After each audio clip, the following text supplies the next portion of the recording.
খবর 24 সাথে আপনাকে স্বাগত। নতুন নতুন খবর জানার জন্য আমাদের চ্যানেলে চোখ রাখুন। নমস্কার দর্শক বন্ধুরা, খবর 24 সাথে আপনাকে স্বাগত। যারা সাধারণ মানুষকে রক্ষা করবেন তারাই অভিযুক্তকে সাহায্য করছেন। নিরাপত্তা কি আদৌ আছে? এই প্রশ্ন তুলেই শনিবার ভোর থেকে বিক্ষোভ দেখাতে শুরু করেন রবীন্দ্রভারতী বিশ্ববিদ্যালয়ের পড়ুয়ারা। সকাল থেকে অবরুদ্ধ ছিল বিটি রোডের একটা অংশ, বন্ধ হয়ে গিয়েছিল যান চলাচল। পুলিশকে ঘিরে স্লোগান দিতে থাকে পড়ুয়ারা। অবশেষে গ্রেফতার করা হলো অভিযুক্ত সিভিক ভলেন্টিয়ারকে। ওই সিভিক ভলেন্টিয়ার মদ্যপ অবস্থায় ব্যারিকেডে ধাক্কা মেরেছিল বলে অভিযোগ বিক্ষোভকারীদের। পড়ুয়াদের অভিযোগ, তারা শান্তিপূর্ণভাবে প্রতিবাদ জানাচ্ছিলেন, বসে ছবি আঁকছিলেন রাস্তায়।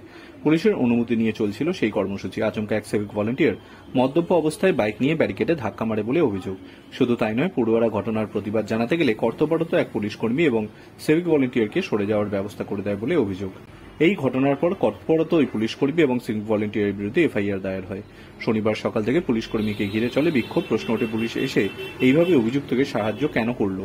সাধারণ মানুষকে নিরাপত্তা তাহলে কে নিশ্চিন্ত করবে? মমতা ব্যানার্জির সরকারে কি এটাই এখন সাধারণ ঘটনা?